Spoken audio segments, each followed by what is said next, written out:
Assalamualaikum warahmatullahi wabarakatuh. Selamat siang, salam sejahtera untuk kita semua.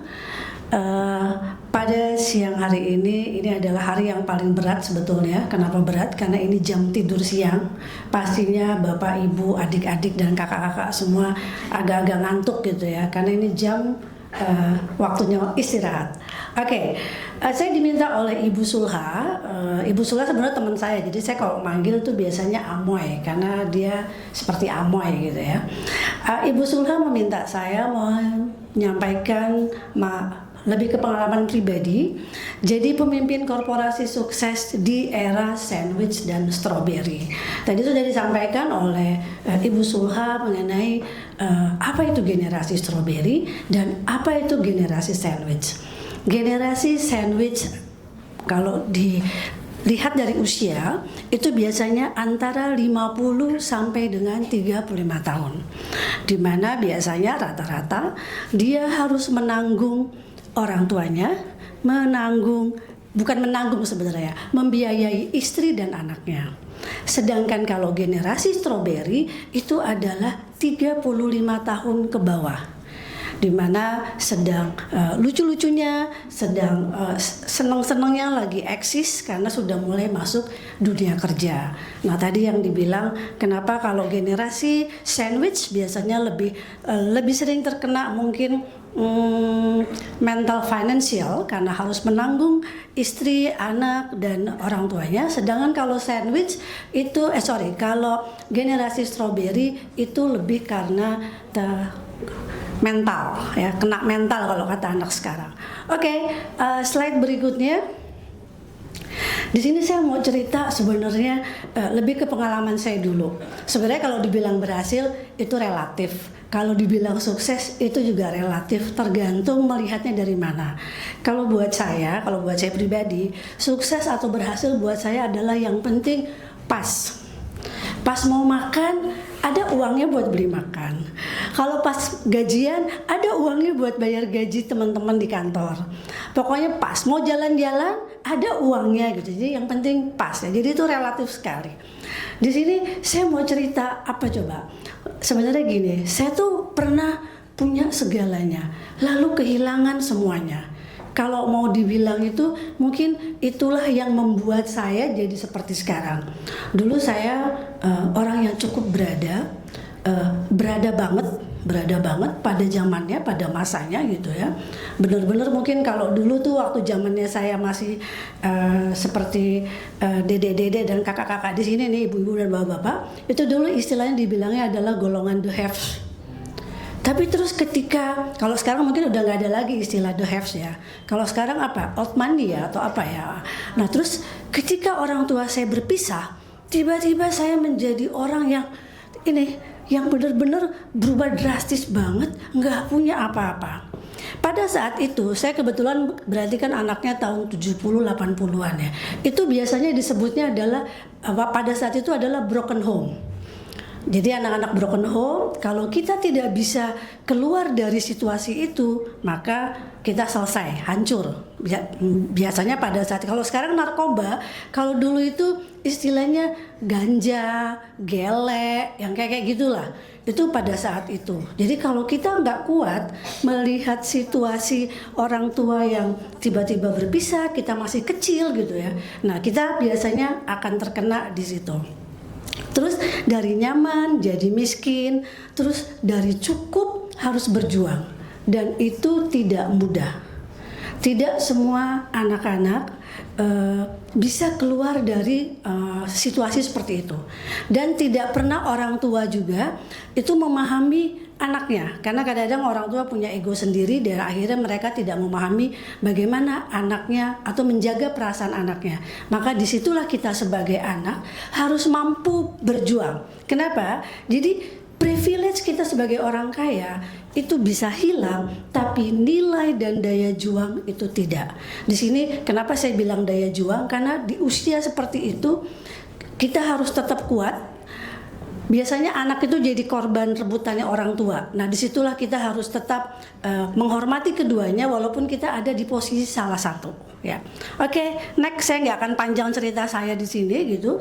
Setelah itu saya sekolah, kebetulan kalau ada yang sekolah di SMP 4 Jalan Perwira, saya di SMP 4, terus saya di SMA 1 Budi Utomo, dan sampai akhirnya saya masuk IPB. Kenapa saya masuk IPB waktu itu? Karena pada saat itu mungkin termasuk yang paling murah, dan kita ikut tes di Senayan gitu, si Permaru. Targetnya waktu itu adalah yang penting saya lulus S1 dan jadi insinyur. Kenapa? Supaya saya punya kebanggaan. Karena kalau saya tidak kuliah, karena pada saat itu banyak teman-teman saya tuh yang frustasi gitu sama kehidupan keluarganya, dia pilih pelarian. Jadi dia tidak mau sekolah. Kalau saya pada saat itu, saya pilih IPB. Kenapa? Karena di IPB itu kuliahnya susah banget. Kita bisa loh malam besok Natal ujian. Kita bisa loh malam tahun baru, besok mau orang lagi pesta tahun baru, kita ujian. Tapi disitulah daya juang kita itu ditanamkan pada saat kuliah di, kalau saya waktu itu di IPB, mungkin tempat lain juga sama. Tapi di IPB itu bayangkan kita kuliah malam, hujan, Bogor kan kota hujan kan. Jadi kalau anak IPB dulu tuh harus punya apa? Jas hujan, payung, sama senter. Itu jadi modal. Tapi itulah mungkin yang bikin saya menjadi harus bertahan dalam tekanan. Nah, di sini kita jangan pernah membanding-bandingkan, yang ini lebih pintar atau yang ini orang kaya dan seterusnya. Kita nggak perlu. Jadilah diri kita sendiri. Kenapa saya bilang harus, misalnya kayak di IPB, itu rata-rata semua yang masuk ke sana orang pintar. Semuanya juara kelas, semuanya rata-rata kalau nggak ketua OSIS, pokoknya orang-orang yang bagus-bagus. Sementara saya itu biasa-biasa aja. Akhirnya apa yang harus saya lakukan? Yang harus saya lakukan adalah belajar, berjuang untuk dapat nilai. Nggak usah nilai terbaik, kalau sekarang sih dapat indeks berapa? 3 lebih juga kayaknya gampang. Dulu untuk dapat 2 tuh susah. Jadi harus berjuang mati-matian.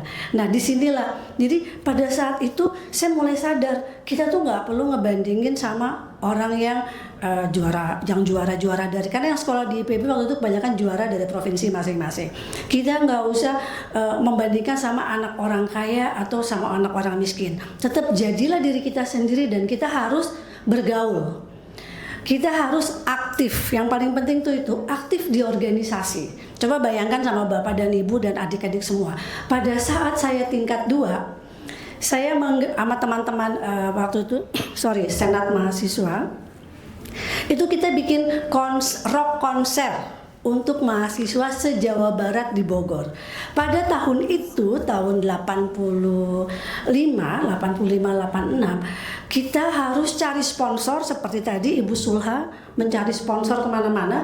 Kita cari sponsor pada tahun itu harus dapetin uang 200 juta buat sewa stadion di Bogor untuk bayar God Bless. Kebayang nggak? Buat bayar Ahmad Albar.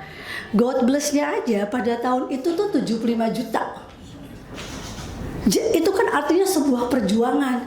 Lah, tapi ketika kita selalu punya mental tangguh, jangan pernah menyerah, tetap kita harus cari sponsor dan seterusnya. Dan pada saat itu alhamdulillah acaranya sukses, uangnya juga dapat walaupun kita jungkir balik. Tapi disitulah kita bisa berubah kalau kita sudah punya ketetapan mental yang sudah kita bentuk sendiri gitu loh. Jadi kalau dulu saya prinsipnya gini, jangan ada orang nyela saya, mau, atau dia kan anak broken home, saya nggak mau. Orang harus melihat saya adalah diri saya sendiri yang berjuang menjadi orang yang tangguh dan bergaul dengan banyak orang. Dengan kita menjadi aktif tadi, menjadi senat atau OSIS atau apapun gitu, itu membuat kita berhubungan dengan macam-macam orang.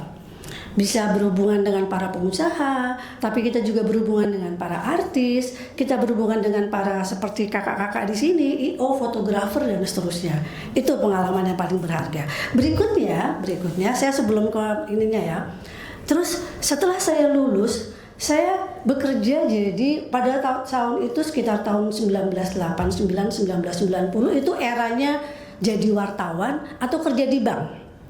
Waktu itu yang saya pilih akhirnya, kalau saya kerja di bank, mungkin saya pulang jam 8, pulang bisa jam 7 malam, karena ngurusin duitnya orang. Akhirnya saya pilih apa? Saya pilih jadi wartawan. Kenapa saya jadi wartawan? Kalau saya jadi wartawan, waktu itu ya berpikirnya, sampai sekarang sama sebetulnya, kita bisa berteman dengan tukang beca, dengan pemulung, tapi kita juga bisa ketemu sama presiden atau wakil presiden atau menteri atau macam-macam. Singkat cerita, dari sini mulailah kita membangun yang namanya networking. Networking itu kalau tadinya masih belajar waktu di Senat, di OSIS, terus ketemu orang. Kalau di sini nih belajar beneran. Belajar beneran gimana kita mewawancarai orang untuk membuat sebuah liputan berita. Kalau anak sekarang masih enak, malah wartawan sekarang pusing kepalanya karena harus bersaing dengan para konten kreator. Jadi kalau ada banjir kemarin di Sentul misalnya ya, wartawannya belum dapat. Tapi teman-teman yang ada di Sentul bisa langsung meliput pakai videonya, langsung bikin di TikTok atau di IG atau di Facebook dimanapun dan langsung viral. Dan katanya dari situ kalau banyak bisa dapat uang ya kalau di TikTok. Saya juga nggak begitu paham soal itu gitu kan. Tapi intinya posisi jurnalis pada saat itu tidak seperti sekarang yang terancam oleh teman-teman para konten kreator gitu kan. Nah, apa yang saya pelajarin dalam kehidupan ini ketika saya menjadi wartawan? Satu, itu adalah disiplin. Dulu belum ada HP, kita nggak bisa tuh nanya sama narasumber, misalnya kirim WA atau SMS atau apapun. Masih pakai telepon rumah. Bayangkan kita harus cari nomor teleponnya bapak itu, ibu itu misalnya hanya untuk nanyain atau buat wawancara. Itu sangat tidak mudah, tapi jangan pernah kita menyerah, karena disitulah ketika kita pulang bawa berita itu kita akan semakin, ketika beritanya dibaca terus yang kita wawancara nyolek kita itu puasnya minta ampun. Dan kita sendiri apalagi kalau kita bisa mengubah sebuah kebijakan karena tulisan kita. Jadi kalau teman-teman sekarang mungkin konten kreator lah ya, kalau sampai ada orang yang marah gara-gara postingannya, pasti kan seneng gitu ya. Atau kalau ada orang yang seneng juga gara-gara konten kita itu seneng juga. Nah di situ. Terus di sini pengalaman saya adalah saya datang paling pagi, pulang paling akhir. Itu penting.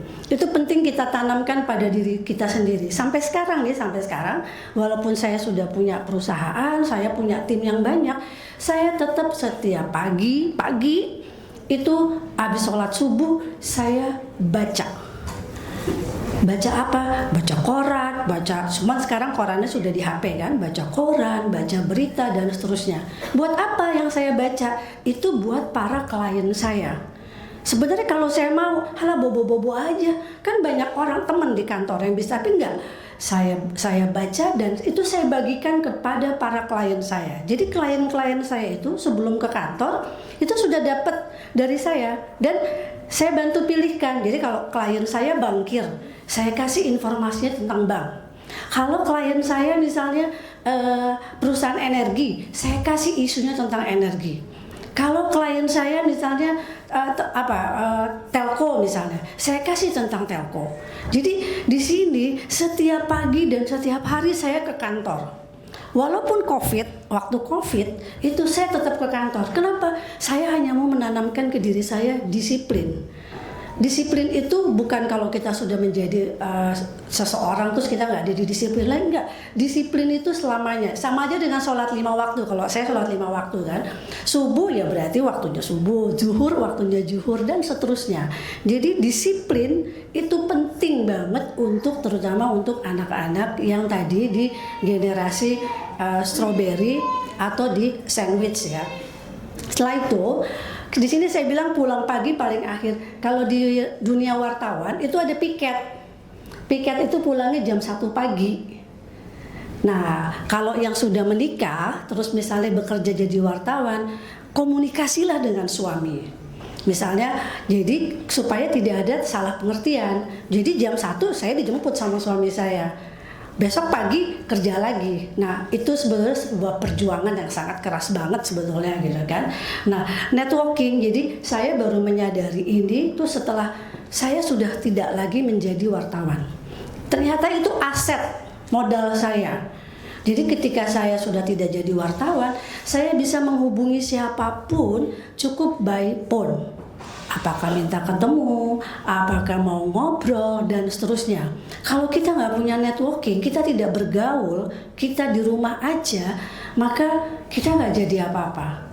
Atau misalnya kita sibuk main HP, karena anak sekarang mungkin bukan main HP, tapi sibuk nonton, karena sekarang banyak banget ada dracin, drakor, apalagi tuh, banyak banget deh gitu kan. Dan semua film-film itu bikin nyandu, dan sebenarnya agak merusak mental.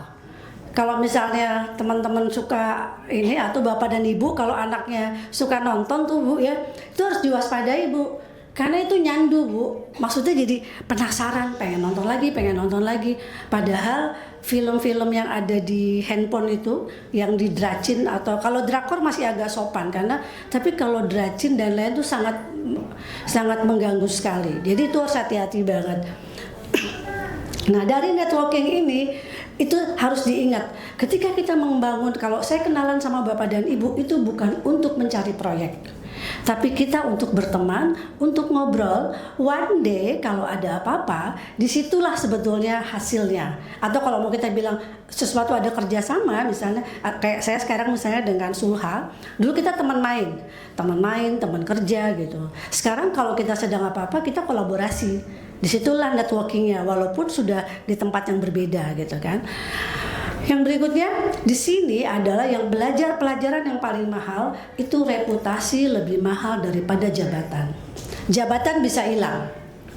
Apalagi kalau kakak-kakak dan adik-adik di sini atau ibu dan bapak itu menjadi direktur di perusahaan pemerintah. Itu jabatan politis. Bisa setahun, 2 tahun hilang, atau bisa juga 5-10 tahun tergantung. Tapi kalau kita berkarir bagus, disiplin bagus, punya networking bagus, insya Allah itu akan panjang karir kita. Oke, nextnya, setelah itu saya keluar dari wartawan dengan modal tadi ya, modal disiplin, modal suka baca, modal networking. Saya memberanikan diri bersama teman-teman bikin perusahaan. Yang tadinya jadi orang gajian, kalau buat teman-teman yang golongan tadi usia antara 35 sampai 50, kalau mau menjadi wirausaha atau entrepreneurs, ketika memutuskannya itu jangan salah. Maksudnya jangan salah momentum. Saya keluar di usia 45. Di 45 itu adalah usia yang paling ideal untuk kita mencari menghadapi resiko, mencari klien atau mencari nasabah, mencari konsumen dan seterusnya. Di usia itulah yang paling ideal. Kalau sudah usia di atas 55 dan seterusnya, itu biasanya resikonya agak berat. Nah di usia 45 saya keluar berpartner dengan teman-teman, modalnya lumayan nekat pada saat itu, terus kita bangun konsultan komunikasi pada saat itu karena modalnya dari wartawan. Jadi kalau dari wartawan tuh memang paling enak itu jadi konsultan komunikasi. Itu jalan yang udah kayak jalan tolnya lah. Jadi makanya banyak anak-anak sekarang tuh pada ngambilnya jurusan kuliahnya di komunikasi kan. Terus habis itu biasanya pada ngambilnya kalau nggak digital konten kreator gitu kan. Sekarang udah nggak ada yang mau ngambil jurusan jurnalistik. Katanya tuh di UMM-nya Kompas itu udah sepi banget. Semua milihnya konten kreator atau digital. Padahal semuanya bagus dan jurnalistik itu seru banget. Banyak sekali mantan-mantan wartawan yang sukses, bisa jadi dubes, bisa jadi menteri dan seterusnya gitu ya. Nah, di situ pada saat itu pengalaman saya karena saya punya networking yang banyak, saya bisa mendirikan sebuah TV. Itu namanya Bloomberg TV Indonesia. Karena apa? Karena saya punya networking banyak, saya temuin pengusaha untuk jadi investor, kita jadikan partner. Maka kita waktu itu saya bikin TV, terus bikin majalah, bikin koran. Bahkan kalau kakak-kakak dan adik-adik di sini juga ibu bapak pernah belanja di Bukalapak gitu, itu dulu Bukalapak kita yang bangun sama-sama anak muda, sama Zaki, sama Fajrin gitu. Itu dulu kita yang bikin. Jadi dengan kuatnya jaringan tadi, kita bisa bekerja sama dengan anak-anak muda yang punya mental wirausaha dan mau ngoprek aplikasi seperti Bukalapak itu, dan kita akhirnya berpartner.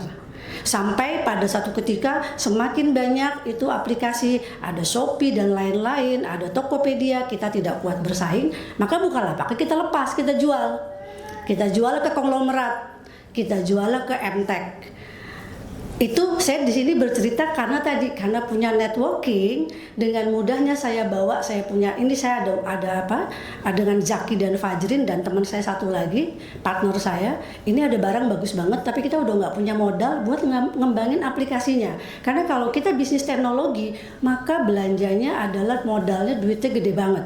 Dan pada saat itu semua aplikasi adalah bakar duit, banyak promo-promo. Jadi akhirnya Bukalapak kita lepas. Setelah itu, ini dari networking nih. Jadi dengan model networking kita bisa bikin sesuatu, apapun. Dengan modal, yang penting jangan salah pilih networking gitu. Tapi dengan modal networking kita bisa bikin apapun. Nextnya, saya keluar dari zona nyaman itu. Saya coba bikin sendiri. Dari yang tadinya ada media, ada Bukalapak, dan saya makin fokus ke core bisnisnya. Apa? Di sini saya mulailah mendirikan tadi, yang kalau kata Bu Eli itu namanya IJICO, kepanjangannya adalah Indonesia Green Investment Corporation. Cita-citanya mulia banget pada saat bikin itu, pengennya tuh investasi yang ramah lingkungan. Tapi ternyata sekuat-kuatnya kita punya networking yang bagus, ketika kita mau investasi, kalau sudah berhubungan dengan pihak lain, itu juga ternyata tidak mudah. Dan akhirnya modal kita habis, kita tutup, akhirnya kita bikinlah perusahaan konsultan ini. Perusahaan konsultan ini sebetulnya modalnya nggak banyak, yang penting ininya. Ini tuh aset kita. Kepala kita ini adalah aset. Tadi yang kedua adalah networking, yang ketiga itu karena gini, kalau kita bisa bikin konsep strategi yang bagus, kita bawa ke networking kita, maka disitulah kita bisa mendapatkan hasil untuk sebuah karya. Tapi kalau kita nggak punya konsep atau kita nggak bisa mikir yang terlalu berat gitu ya, itu kita akan susah ngejualnya. Apalagi kalau mau ke investor atau ke networking tadi. Di sini kita bangun, dan tim yang ada di kantor saya itu adalah semuanya anak muda. Yang paling tua itu mungkin saya sendiri. Semua rata-rata usianya 30 ke bawah. Dan alhamdulillahnya saya bisa bergaul sama teman-teman muda itu. Karena lagi-lagi kalau yang namanya networking jangan pernah kita ngebatasin umur. Kalau mau main tuh sama yang udah, jadi saya punya, ini cerita lucu-lucuan, saya punya kelompok arisan, umurnya sudah 80, 90, 70. Itu setiap bulan, dan usia arisannya tuh sudah 12-13 tahun. Tapi saya juga punya geng kelompok main yang usianya 25, 26, 27. Kenapa? Hidup harus seimbang. Hidup tuh harus seimbang biar kita harus selalu punya semangat gitu loh. Semangat. Yang paling penting sebenarnya semangat dan fun. Kalau saya bahasanya yang penting kita enjoy aja gitu loh.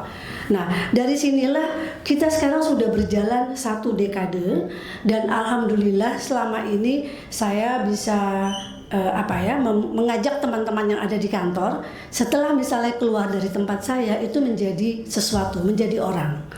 Karena tadi saya berusaha supaya anak-anak itu tidak terjebak menjadi generasi, seolah-olah generasi sandwich dan strawberry itu jadi kayak yang kayaknya bebannya berat banget sih, nakutin banget sih. Padahal enggak loh, itu sebenarnya pinter-pinternya aja perusahaan, maaf ya saya agak nyebut ini nih, pinter-pinter aja perusahaan asuransi sebenarnya.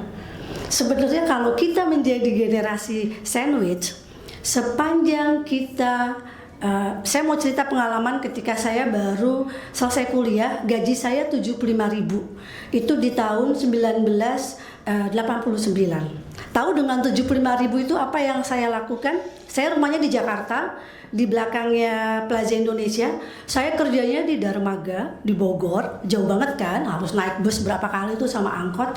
Uang yang 75.000 tadi, 25.000 untuk ibu saya belanja setiap bulan. Karena berkahnya di situ. 25.000 lagi saya kasih ke nenek saya yang tinggal di Bogor, yang saya tempatin waktu kuliah. 25.000 lagi buat saya, buat ongkos Jakarta Bogor atau Darmaga HI setiap hari. Jadi sebenarnya jadi nggak ada itu generasi sandwich tuh, jadi kayaknya kok beban ngasih ke orang tua, ngebiayain anak istri, nggak ada. Selama kita mensyukuri apa yang kita dapatkan dan kita bagi, ya, apalagi gaji pertama kita kasih kepada ibu-ibu kita, disitulah doanya. Gaji naik terus, saya waktu itu belum setahun gajinya dari 75, 175, 325, 525 terus naik. Karena berkahnya di situ. Jadi kita jangan terlalu terjebak pada gimmick-gimmick tadi, gimmick-gimmick strawberry lah, sandwich lah. Itu cuma gimmick yang bikin kita jadi, aduh kok iya ya, kayaknya gue berat banget nih, punya anak 2, punya istri, terus harus bantu bapak ibu gue sakit-sakitan lagi gitu. Aduh kayaknya hidup berat banget gitu. Tapi kalau tadi, selama kita selalu berusaha keluar dari situasi itu, ya, jadi kalau, jadi kalau kayak saya tuh dulu waktu masih kuliah, saya jualan sepatu.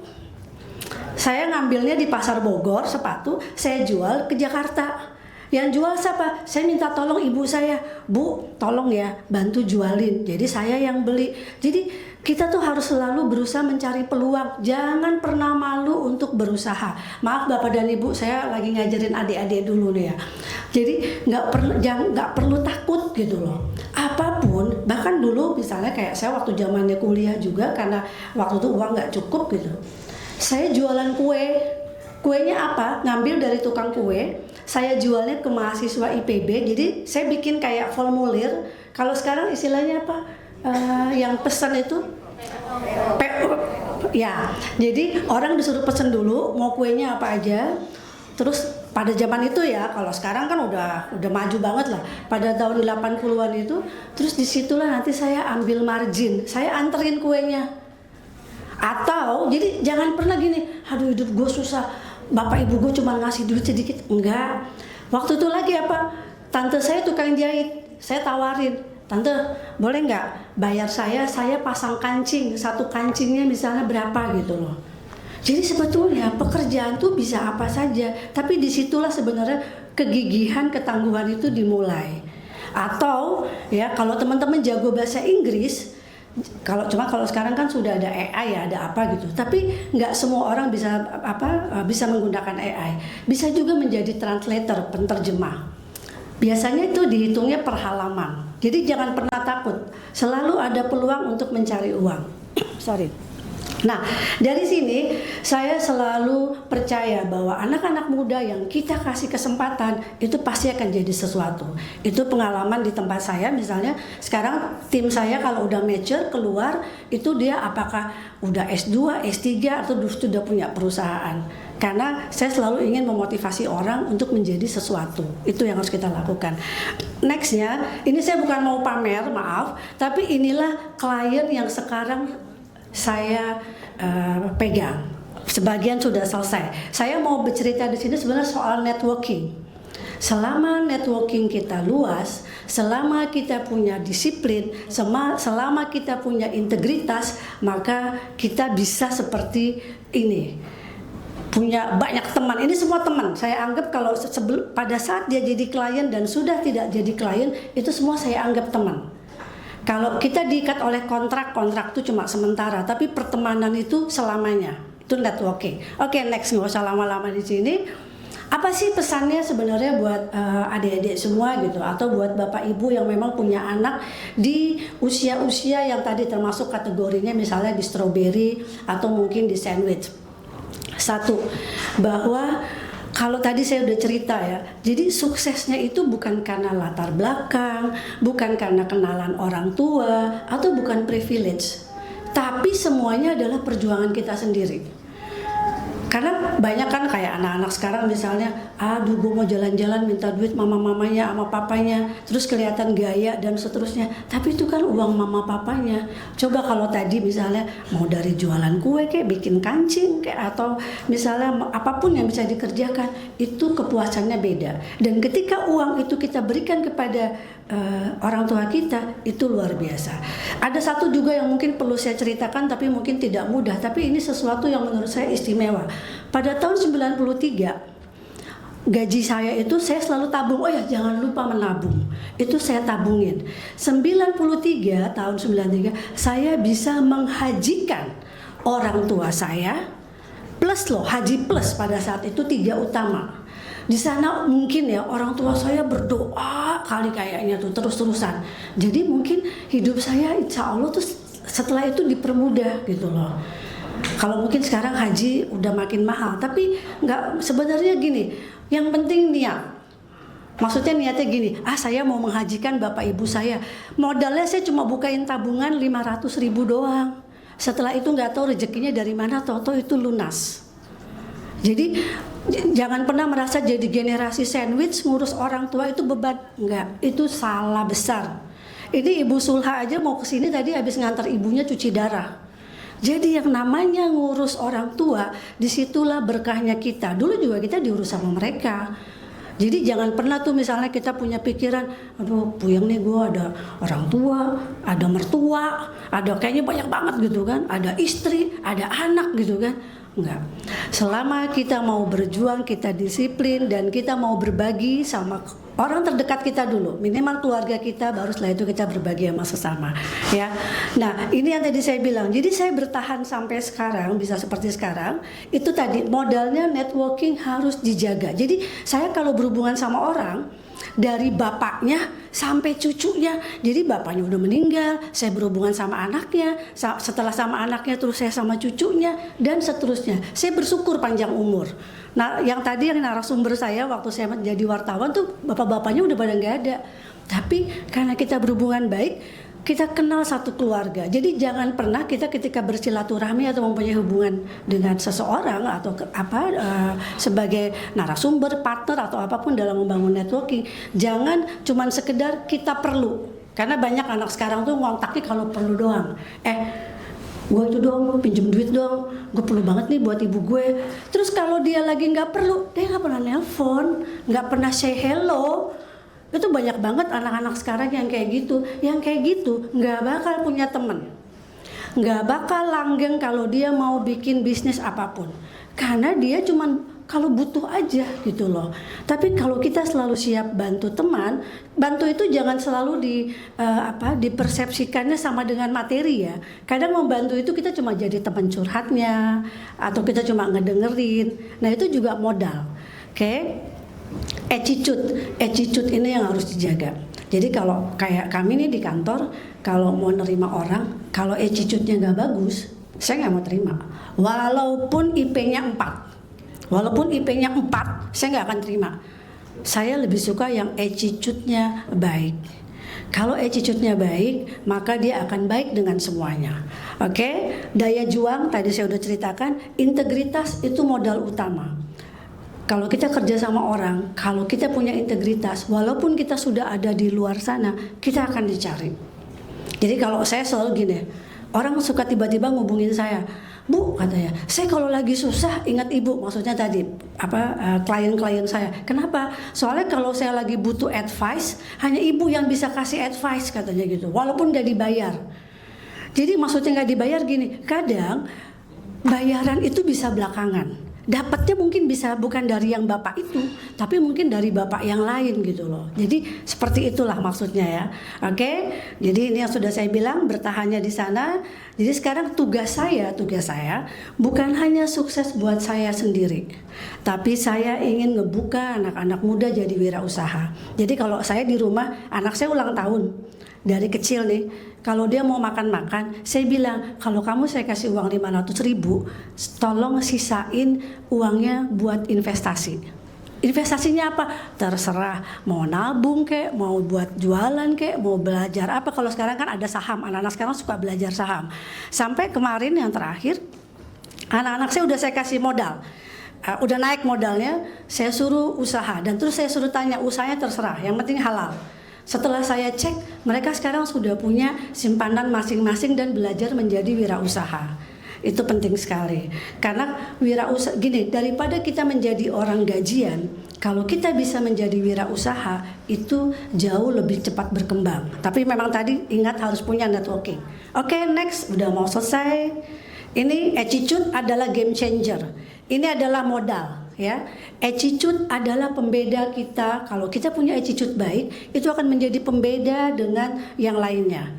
Yang berikutnya adalah di dunia kerja, skill biasa aja, tapi kita rajin, attitude kita bagus, kita mau belajar, insya Allah karirnya panjang.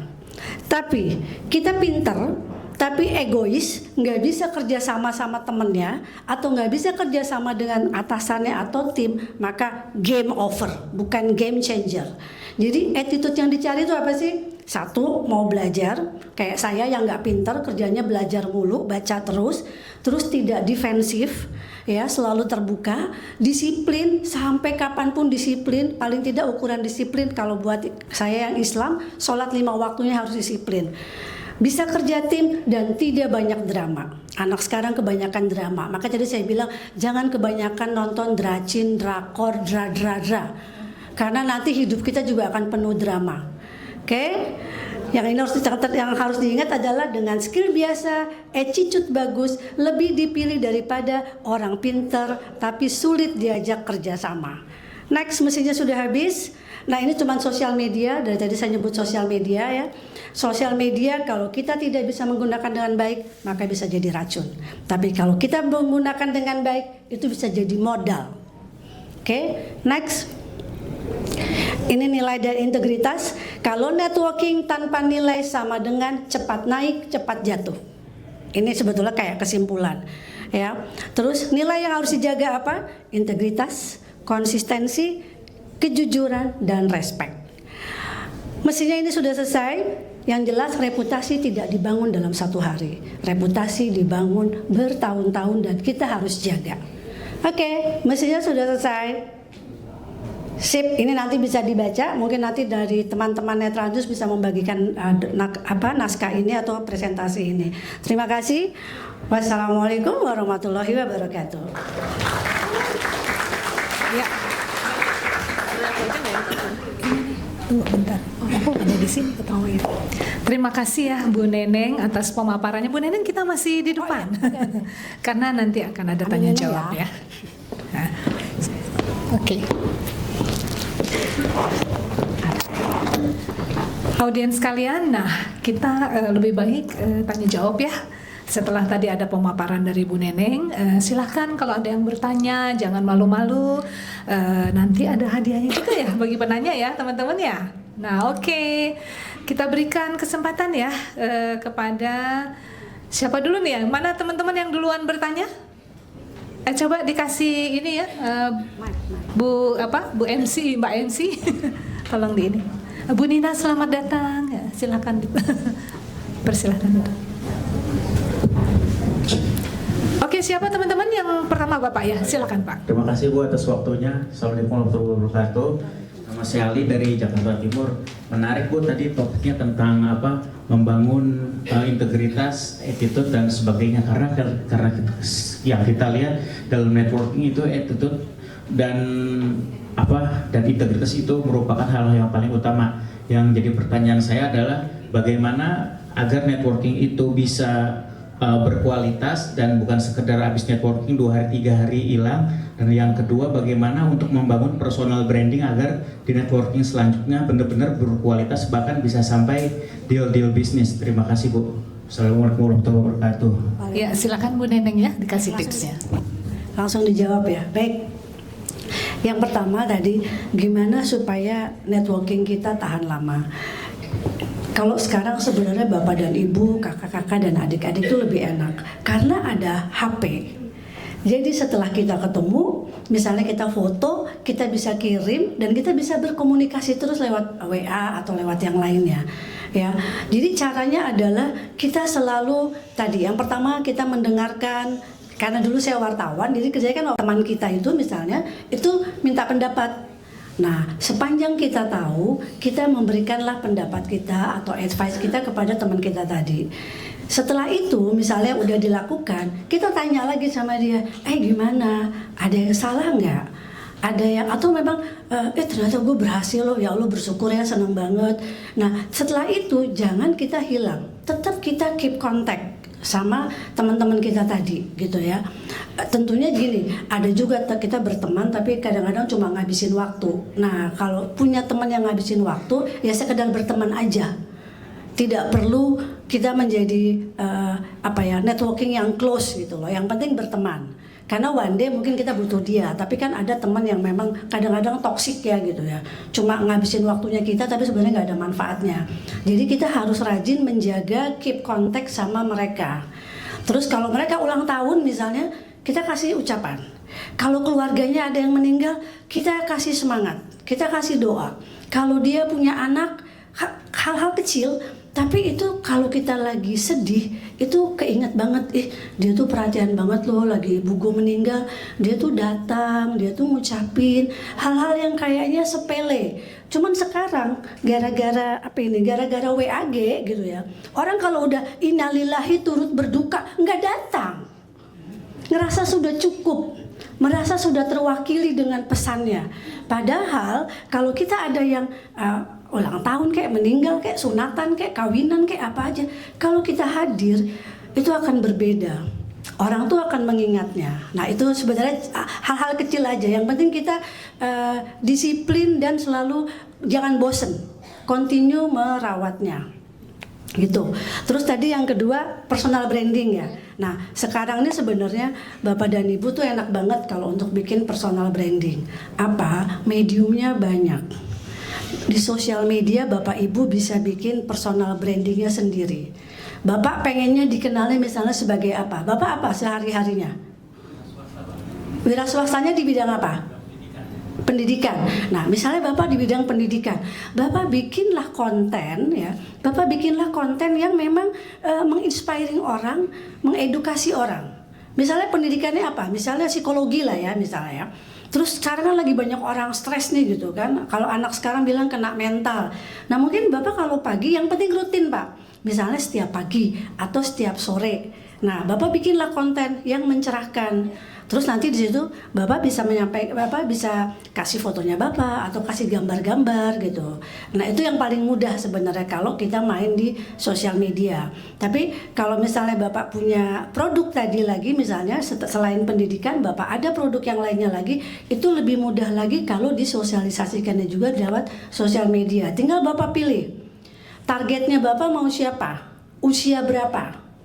Kalau mau usianya yang rentangnya panjang, misalnya pengennya sandwich baca, strawberry baca, baby boomers baca, misalnya ya, maksudnya yang udah pensiunan itu Pak, semua baca. Berarti Bapak lakukanlah itu postingannya misalnya di Facebook. Tapi terus Bapak pengen, gue pengennya yang anak-anak yang cuman lihatnya sebentar gitu. Mungkin Bapak bisa taruhnya di TikTok yang buat lucu-lucuan. Tapi tadi Bapak harus mau ini dulu, tahu dulu saya keahliannya apa. Oh saya sebagai seorang pendidik. Saya lupa.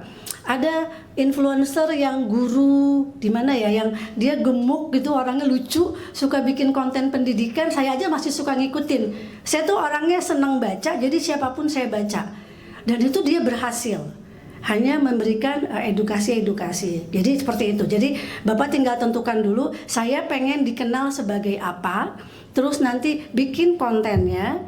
Nah ketika bikin konten jangan hari ini bikin misalnya masak gitu ya, besok ngajarin fisika, besok jangan. Orang nanti bingung, ini sebenarnya dengan Bapak siapa tadi? Hah? Pak Ali. Ini Pak Ali ini sebenarnya chef apa guru ngaji gitu kan, nanti bingung kan. Jadi tentukan dulu, saya ini jagonya adalah ngajar agama. Ya udah, tapi yang penting ingat, anak sekarang tidak suka digurui. Anak-anak sekarang lebih suka yang inspiring. Nah, jadi konten kita harus yang inspiring. Mungkin itu ya, mudah-mudahan cukup menjawab. Yang penting kenali diri, bikin rencana konten Pak. Jangan hari Senin bikin, besok enggak, besok Minggu bikin, jangan. Bikin editorialnya, 1 bulan ini saya mau bikin konten apa saja. Terus baru pilih mediumnya. Mudah-mudahan menjawab. Ya oke. Kita lanjut ke pertanyaan kedua ya, karena waktu kita tinggal berapa menit Mbak? Ya masih ada ya, nanti kasih tahu aja. Oke silakan penanya selanjutnya, yang mana tadi teman-teman?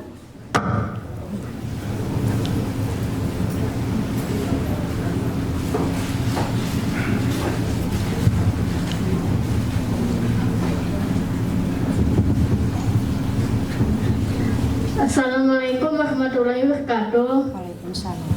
Saya Salwa.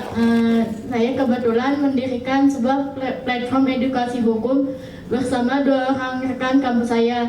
Dan posisi saya sebagai direktur utamanya. Pertanyaannya, dari sisi profesionalisme, bagaimana cara menjaga jarak yang sehat antara pemimpin dan bawahan agar wibawa hukum atau aturan tetap terjaga, tapi kedekatan emosional tetap terjalin? Selebihnya, terima kasih. Ya, langsung Ya, dijawab. silakan, Bu. Ya, Mbak Salwa. Jadi gini, tadi kan saya sempat cerita saya berpartner dengan teman-teman. Terus akhirnya saya pilih sendiri. Boleh saya berdiri? Ya. Biar enak ya. Kenapa? Jadi ketika kita berteman dengan, misalnya kita punya satu geng, kita berteman, terus kita bikin perusahaan yuk gitu. Itu jangan kita anggap berteman sama dengan berbisnis. Kenapa? Kita lebih baik tetap berteman, tapi kita tidak sampai putus hubungan pertemanan karena bisnis. Karena kalau sudah soal uang, itu berbeda, kita punya need, ya, minimal tuh kebutuhannya beda. Terus yang kedua, nafsu, maksudnya nafsu untuk pengen usahanya berkembang lebih besar atau pengen gini-gini aja. Nah itu yang membuat saya akhirnya yang tadinya berpartner tapi kita tetap punya hubungan baik, membangun networking. Setelah itu saya bikin sendiri. Dan ketika saya bikin sendiri, karena saya berurusan sama orang banyak, sama klien, saya pusing dong. Siapa ya yang jagain uang saya gitu kan? Akhirnya saya minta tolong sama Pak Suami. Pak Suami, mau nggak saya angkat jadi direktur keuangan? Tolong jagain keuangan perusahaan, tolong urus pajaknya. Karena yang paling pusing tuh ngurus pajak. Akhirnya suami saya yang jadi direktur keuangan. Gitu. Terus gimana supaya kita tetap profesional? Selama di kantor, hubungan tetap kita bukan sebagai suami istri, tapi rekan kerja. Nah, begitu juga ke anak-anak yang ada di kantor, mereka jangan melihat kita seperti suami. Jadi jangan yayang-yayangan kalau di kantor gitu ya. Tapi kita profesional, tunjukin saya direktur utama misalnya, ini direktur keuangan, terus mungkin ada lagi siapa. Nah, karena kita selalu menjaga profesionalisme dan independensi juga integritas, akhirnya anak-anak saya juga bergabung ingin menjadi konsultan, karena kan saya perusahaan konsultan, ingin menjadi konsultan. Dan alhamdulillah anak saya yang tadinya di luar gitu, dia di Gojek dan seterusnya, dia keluar masuk, kata dia gini, ngapain gue capek-capek ngurusin direktur perusahaan orang, mendingan gue ngurusin ibu gue, sama-sama direkturnya, kata dia. Mau nggak Bu, gaji aku segini, aku keluar dari sana. Saya bilang oke, asal profesional ya, ini bukan ibu dan anak. Singkat cerita, 5 tahun kemudian setelah itu, anak saya sekarang sudah punya perusahaan sendiri. Jadi menjaga profesional dalam bisnis keluarga itu penting. Mudah-mudahan itu menjawab. Jadi jangan melakukan hubungan kekeluargaan di kantor. Ya, makasih ya Mbak Salwa. Ya, makasih Bu Neneng. Masih bisa ya? Berapa pertanyaan lagi, Dek? 1 lagi ya. Nah, kami persilahkan, siapa yang duluan tadi?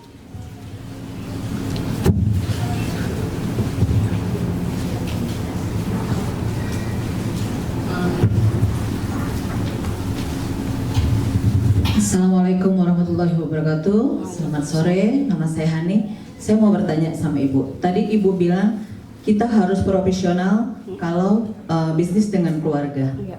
Itu kami ada terapkan. Tapi tetap aja Bu, kita ada rasa bagaimana cara menghilangkan rasa belas kasih atau kasihan. Karena gini, usaha kami pernah hancur ya Bu. Dengan usaha, waktu itu kami buka Kopi 141 namanya, Kopi 141 itu hancur karena ada rasa belas kasih itu, ya kan, yang tadinya omset kami lumayan, ya kan ya, hancur ya gara-gara omnya, dia masuk, ya kan, dia bilang bisa segala-galanya, tapi akhirnya dia yang menghancurkan. Bagaimana cara menghilangkan rasa belas kasih itu? Makasih. Oke, baik.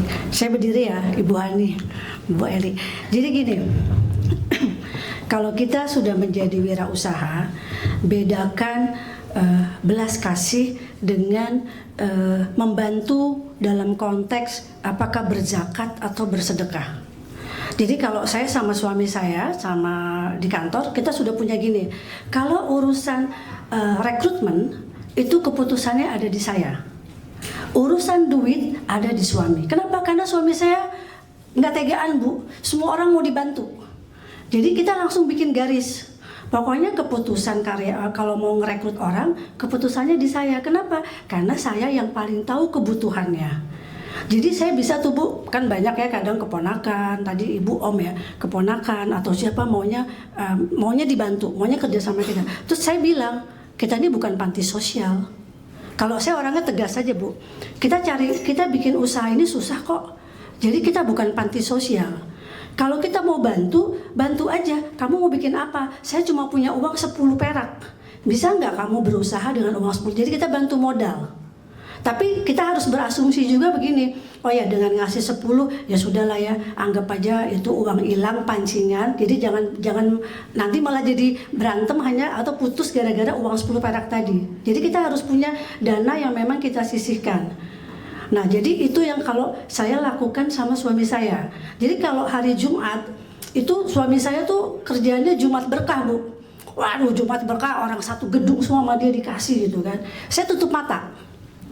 Karena buat saya itu adalah bagian kerja sosial. Buat supaya bermanfaat sama orang lain. Tapi kalau urusan cari duit, biar saya yang cari duit. Yang urusan misalnya tadi kegiatan sosial biar suami saya. Tapi ketika kita mau ngebantu orang, jangan sekali-kali bawa keluarga atau teman dekat masuk kalau dia tidak profesional.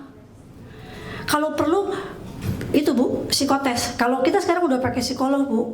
Jadi walaupun perusahaan saya kecil Bu, perusahaan saya karyawannya yang organik tuh 20 sekian sama sekitar 30-an orang lah ya. Tapi saya sudah pakai psikolog gitu ya, supaya kita tidak salah merekrut. Karena kita ingin usaha kita selamanya long lasting. Pasti Ibu pengen kopi 141-nya harusnya panjang umur kan. Apalagi sekarang tukang kopi, ya Allah banyak banget Bu. Saya rumahnya di Jakarta Timur. Itu kalau dari Casablanca tuh Ambasador sampai Pondok Kopi, semua jualan kopi. Saya suka bingung, yang beli siapa ya? Tapi rezeki orang kan ada aja ya. Yang penting kalau kita punya networking, kita bisa membangun komunitas. Nah, komunitas itulah yang kita suruh datang ke toko kopi kita. Jadi kalau bisa 141-nya hidupin lagi Bu.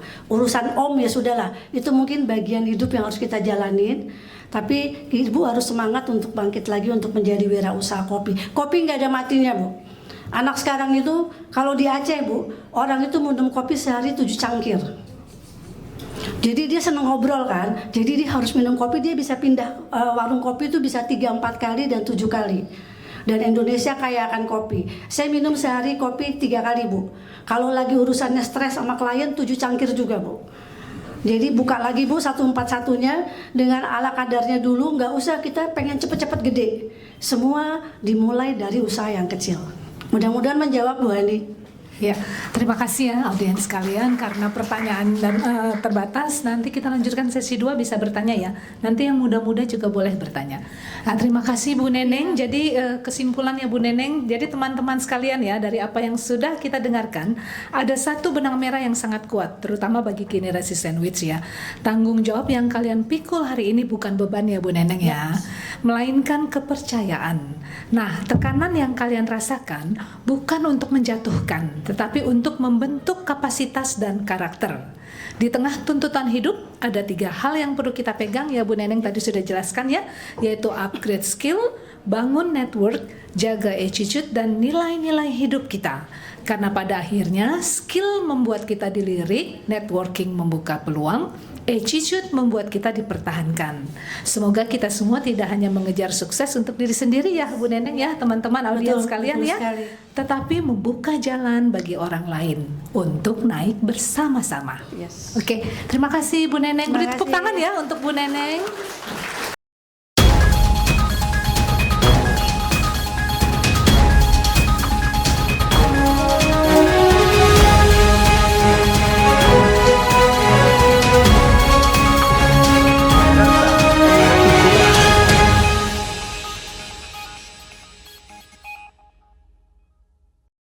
Telkom Indonesia, with a focus on performance improvement, value creation, and customer experience, Telkom Solution delivers a comprehensive portfolio of digital solutions including Connectivity Plus, Cybersecurity, Artificial Intelligence, and leading B2B product solutions from Telkom and all its subsidiaries.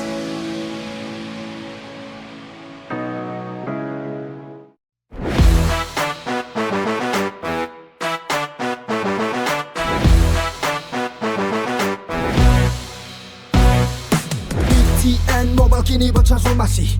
Balai Super Apps hadir menemani. Satu aplikasi, semua terkoneksi. Bikin hidup lebih praktis, semua pasti. Cari rumah, langsung klik aja. Community, bayar tagihan praktis. Promo, seru, merchant banyak banget. Balai Space bikin nyaman, lengkap banget. Satu aplikasi, semuanya ada. Download Balai sekarang, yuk mulai cerita. Apapun yang kamu butuhin, semua ada di sini. Dari properti sampai promo, praktis dan pasti. Balai Super Apps. Hidup lebih mudah, semuanya beres. Balai Super Apps. Udah sekarang, yuk sukses bareng, yes. Hidup lebih mudah, semuanya beres. Balai Super Apps. Udah sekarang, yuk sukses bareng, yes. Balai Super Apps. Hidup lebih mudah, semuanya beres. Balai Super Apps. Udah sekarang, yuk sukses bareng, yes.